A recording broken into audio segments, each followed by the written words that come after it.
Time traveller செய்திகள். முதலில் தலைப்புச் செய்திகள். தமிழ் தேசிய அரசியலின் மூத்த உறுப்பினர் சம்பந்தன் காலமானார். நல்லூரான் வருடாந்த மகோற்சவம் தொடர்பில் வேலன் சுவாமிகள் விடுத்த கோரிக்கை. தென்னை ஒரு கரை படியாதவராக காட்ட நாமல் முயற்சி, சாணக்கியன் சாடல். நான் மிகவும் மகிழ்ச்சியாக இருக்கிறேன். கிருணிகாவினால் கடத்தப்பட்ட இளைஞர் வெளியிட்ட தகவல். கனடா அமைதியான இலங்கையை காண விரும்புகிறது. Eric Walls. பலர் முன்னிலையில் பறிபோன உயிர்கள், ஒரே குடும்பத்தை சேர்ந்த 5 மரணம். மக்கள் வைத்துள்ள நம்பிக்கைக்கு நன்றி, பிரதமர் மோடி. சர்வாதிகாரத்தின் உச்சம். வடகொரியாவில் திரைப்படங்களை பார்த்த இளைஞர்களுக்கு மரண தண்டனை. பிரான்ஸ் தேர்தலின் புதிய வரலாறு. கருத்து கணிப்பில் வெளியான தகவல். தொடர்வென விரிவான செய்திகள். இலங்கை தமிழரசு கட்சியின் மூத்த தலைவரும் தமிழ் தேசிய கூட்டமைப்பின் தலைவருமான ரா சம்பந்தன் அவர்கள் காலமானார். உடல் நலக்குறைவு காரணமாக கொழும்பு தனியார் வைத்தியசாலை ஒன்றில் அனுமதிக்கப்பட்டிருந்த நிலையில் அவர் மரணமடைந்துள்ளார். இதன்படி தனது 91வது வயதில் ரா சம்பந்தன் காலமாகியுள்ளதாக தெரிவிக்கப்பட்டுள்ளது. இதேவேளை கடந்த 2 மாதங்களுக்கு முன்னதாக ரா சம்பந்தனுக்கு 3 மாத கால விடுமுறை வழங்க நாடாளுமன்றத்தில் முன்மொழியப்பட்டது. அதன்போது ரா சம்பந்தன் சுகவீனமுற்றிருப்பதாகவும் விடுமுறையை வழங்குமாறும் நாடாளுமன்ற உறுப்பினர் லக்ஷ்மன் கிரியல்ல கோரிக்கை விடுத்த நிலையிலேயே இந்த அனுமதி வழங்கப்பட்டமையும் இங்கு குறிப்பிடத்தக்கது. யாழ்ப்பாணம் நல்லூர் கந்தசாமி கோயில் மகோற்சவ காலத்தில் முருகப்பெருமான் வலம் வருகின்ற வெளிவீதி சூழலில் புனிதத்தையும் பக்தர்களின் பாதுகாப்பையும் உறுதிப்படுத்துமாறு யாழ் மாநகர சபையிடம் சிவகுரு ஆதீன முதல்வர் தவத்திரு வேலன் சுவாமிகள் கோரிக்கை விடுத்துள்ளார். இது தொடர்பில் வேலன் சுவாமிகள் மேலும் தெரிவிக்கையில், காலமாக நல்லூர் ஆலய மகோற்சவ காலத்தில் யாழ் மாநகர சபையானது தனது பணிகளை செவ்வனே சிறப்பாக நிறைவேற்றி வருகிறது. ஆனால் இந்த வருடம் சிலரின் அழுத்தங்கள் காரணமாக காலமாக பேணப்பட்டு வந்த நடைமுறைகளை யாழ் மாநகர சபையானது மாற்ற முயற்சிப்பது ஏற்றுக்கொள்ளப்பட முடியாது. தென்முன் அனைவரும் சமம் என்கின்ற நல்லூர் கந்தபெருமானுடைய தனித்துவத்தை பாதிக்கும் வகையில் ஒரு சிலரை முருகப்பெருமான் வலம் வரும் வீதியில் பாதனைகளுடன் அனுமதிப்பது பல்லாயிரக்கணக்கான முருக அடியார்களின் மனதை புண்படுத்தும் செயலாகும். அத்துடன் அங்க பிரதிஷ்டை செய்கின்ற அடியவர்களுக்கு சுகாதார சீர்கேட்டை ஏற்படுத்தும். இதேவேளை பல்லாயிரக்கணக்கான அடியவர்கள் நடமாடுகின்ற வெளிவீதியில் அத்தியாவசியமான வாகனங்களை தவிர ஏனைய வாகனங்களை அனுமதிப்பது அடியவர்களின் பாதுகாப்புக்கு குந்தகம் விளைவிப்பதோடு பக்தர்களிடையே பாகுபாட்டையும் ஏற்படுத்தும். ஆகவே காலமாக பேணப்பட்டு வந்த அதே நடைமுறைகளை இவருட நல்லூர் மகோற்சவ காலத்திலும் நடைமுறைப்படுத்துமாறு யாழ் மாநகர சபையை வேண்டிக் கொள்கின்றேன் எனவும் வேலன் சுவாமிகள் குறிப்பிட்டுள்ளார். தன்னை ஒரு கரை படியாதவராக காட்டுவதற்கு நாடாளுமன்ற உறுப்பினர் நாமல் ராஜபக்ச முயற்சிகளை முன்னெடுப்பதாக மட்டக்களப்பு மாவட்ட தமிழ் தேசிய கூட்டமைப்பு நாடாளுமன்ற உறுப்பினர் ரா சாணக்கியன் குற்றம் சாட்டியுள்ளார். இதன்படி தனக்கும் தனது தந்தையான மஹிந்த ராஜபக்ச குடும்பம் உள்ளிட்ட மொட்டு கட்சிக்கும் தொடர்பு இல்லை என்பதை காட்டும் வகையில் நாமல் ராஜபக்ச செயல்படுவதாகவும் அவர் சுட்டிக்காட்டியுள்ளார். மட்டக்களப்பு அமெரிக்கன் மிஷன் மண்டபத்தில் நடைபெற்ற இலங்கை தமிழரசு கட்சியின் மாவட்ட குழு கூட்டத்தின் பின்னர் ஊடகங்களுக்கு கருத்து தெரிவிக்கும் போதே அவர் இவ்வாறு குறிப்பிட்டார். மேலும் கருத்து தெரிவித்த அவர், இராணுவ புலனாய்வு துறையுடன் செயற்பட்டவர்கள் அவர்கள் செய்த பிழையான செயற்பாடுகளை சொல்வதற்கு தயாராக உள்ளதாக கூறியுள்ள நிலையிலும் இதுவரையில் அது தொடர்பில் விசாரணை செய்யப்படவில்லை. பிள்ளையானிடம் ஜேவிபியினர் ஆயுதம் கேட்கின்றார்கள் என்றால் சமையல் அறையில் வெங்காயம் வெட்டி கொண்டிருந்தவரிடம் கத்தி எதனையும் கேட்டார்களோ தெரியாதெனவும் அவர் கூறியுள்ளார். இளைஞன் ஒருவரை கடத்திய குற்றச்சாட்டின் பேரில் முன்னாள் நாடாளுமன்ற உறுப்பினர் கிருணிகா பிரேமச்சந்திரவுக்கு விதிக்கப்பட்டுள்ள 3 வருட சிறை தண்டனைக்கு எதிரான மேன்முறையீட்டு மனுவை தாக்கல் செய்ய உள்ளதாக தெரிவிக்கப்படுகிறது.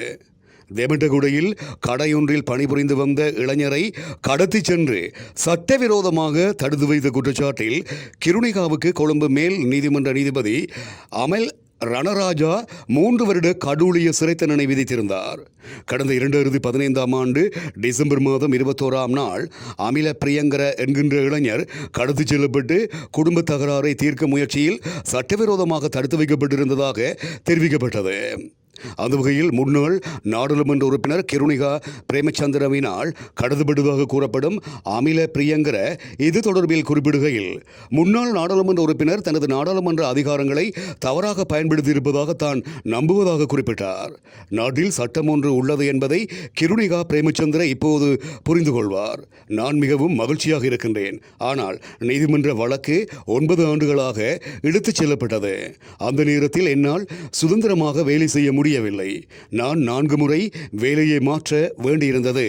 நீதிமன்ற தீர்ப்பின் ஊடாக ஓரளவு இழப்பீடு வழங்கப்பட்டிருந்தால் அது எனக்கு ஓரளவு நிவாரணமாக இருந்திருக்கும்.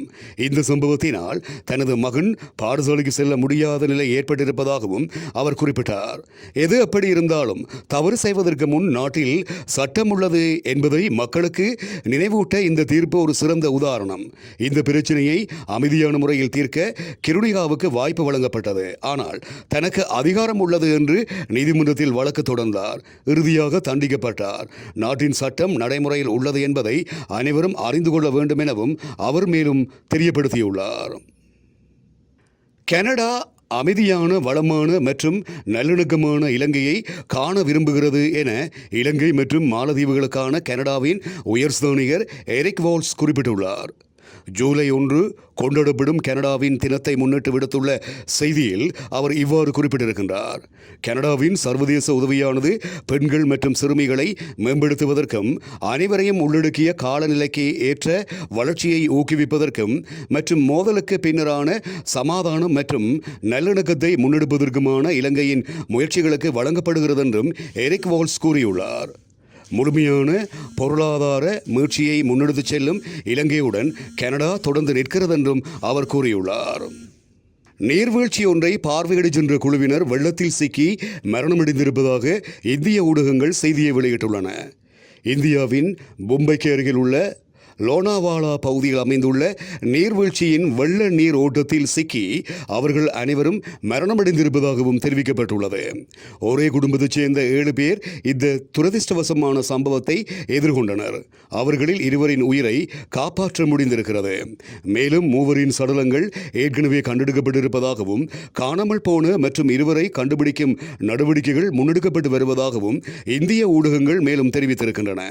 மும்பை நகரில் இருந்து 80 கிலோமீட்டர் தொலைவில் உள்ள லோனாவாலா மலைப்பகுதியில் விடுமுறையை கழிக்க இந்த குடும்பத்தினர் சென்றிருக்கின்றார்கள். நீர்வீழ்ச்சியை பார்வையிட சென்றபோதே இந்த அசம்பாவிதம் ஏற்பட்டிருப்பதாகவும் தெரிவிக்கப்படுகிறது. அருவியில் நீரோட்டத்தில் அடித்துச் செல்லப்பட்ட குழுவை அருகில் இருந்த ஒருவர் கையெடுக்க தொலைபேசியில் காணொளியாக பதிவு செய்துள்ளார்.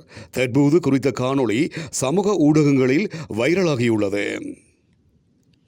இந்திய அரசியலமைப்பு மற்றும் ஜனநாயகத்தின் மீது மக்கள் வைத்துள்ள அசைக்க முடியாத நம்பிக்கைக்கு இந்திய பிரதமர் நரேந்திர மோடி நன்றிகளை தெரியப்படுத்தியுள்ளார்.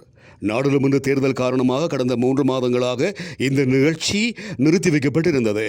இந்த நிலையில் பிரதமர் மோடி 3வது முறையாக பதவியேற்றிருக்கின்ற நிலையில் மனதின் குரல் நிகழ்ச்சி மீண்டும் ஆரம்பமாகியது. ஆகவே இந்த நிகழ்ச்சியின் ஊடாகவே இந்த விடயத்தை மோடி தெரியப்படுத்தியிருக்கின்றார். இதற்கமைய காலை 11 மணியளவில் மனதின் குரல் நிகழ்ச்சியில் பிரதமர் மோடி நேற்று கருத்துரைத்தார். கடந்த பிப்ரவரி மாதம் முதல் வந்த ஒவ்வொரு ஞாயிற்றுக்கிழமையும் உங்களுடன் பேசும் இந்த வாய்ப்பு கிடைக்காமல் போனது குறித்து வருத்தமடைந்தேன். தற்போது மனதின் குரல் நிகழ்ச்சியின் ஊடாக நான் மீண்டும் எனது குடும்ப உறுப்பினர்களான நாட்டு மக்கள் மத்தியில் வந்துள்ளேன். 2024ஆம் ஆண்டு மக்களவைத் தேர்தலை வெற்றிகரமாக நடத்த முடித்த தேர்தல் ஆணையகத்திற்கு எனது பாராட்டுகள். 2024ஆம் ஆண்டு மக்களவை தேர்தலை வெற்றிகரமாக நடத்தி முடித்த தேர்தல் ஆணையகத்திற்கு எனது பாராட்டுகள் எனவும் மோடி இதன்போது மேலும் குறிப்பிட்டார். அரசாங்கத்தின் கட்டுப்பாடுகளை மீறி தென்கொரியாவின் K-pop இசையை கேட்பதற்காகவும் தென்கொரிய திரைப்படங்களை பார்த்ததற்காகவும் வடகொரியாவின் 22 வயது இளைஞர் ஒருவருக்கு மரண தண்டனை விதிக்கப்பட்டுள்ளது. தெற்கு ஹவாங்கே மாகாணத்தை சேர்ந்த குறித்த இளைஞர் 2022ஆம் ஆண்டு 70 தென்கொரிய பாடல்களை கேட்டதாகவும் 3 திரைப்படங்களை பார்த்ததாகவும் மற்றும் அவற்றை பகிர்ந்ததாகவும் குற்றம் சுமத்தப்பட்டுள்ளது. இந்த வழக்கில் அவர் குற்றவாளி என உறுதி செய்யப்பட்டதை அடுத்து அவர் பொது இடத்தில் தூக்கிலிடப்பட்டிருப்பதாக சர்வதேச ஊடகங்கள் செய்தியை வெளியிட்டிருக்கின்றன. சர்வாதிகாரி ஆட்சி இடம்பெறும் வடகொரியாவில் அரசுக்கு எதிராகவோ அந்த நாட்டின் தலைவர் கிம் ஜாங் உன்னுக்கு எதிராகவோ எவரும் எந்த ஒரு செயலிலும் ஈடுபட முடியாது. அந்த அளவுக்கு கடும் கட்டுப்பாடுகள் விதிக்கப்பட்டுள்ளன.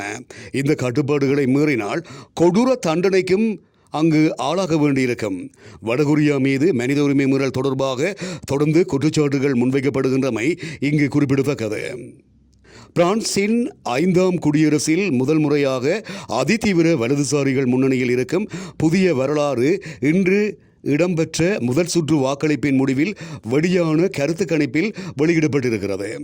நாடாளுமன்றத்தில் பெரும்பான்மையை பெறும் வகையில் சாம்பிள்மோ நேஷனல் எனப்படும் ஒரு தேசிய பேரணி கட்சி 260 முதல் 310 ஆசனங்களை பெறும் என எதிர்வு கூறப்பட்டுள்ளது. இதேபோன்று இடதுசாரிகள் பிரண்ட் டாப்லர் பிராண்ட் எனப்படும் புதிய மக்கள் கூட்டணிக்கு 115 முதல் 145 இடங்கள் கிட்டும் எனவும் பிரான்ஸ் அதிபர் இமெனுவேல் மெக்ரோன் கட்சிக்கு 90 முதல் 120 ஆசனங்கள் கிட்டும் எனவும் ஏனைய கட்சிகளுக்கு 30 முதல் 50 ஆசனங்கள் கிட்டும் எனவும் எதிர்வு கூறப்பட்டுள்ளது. இத்துடன் டைம் டிராவலர் செய்திகள் நிறைவடைகின்றன.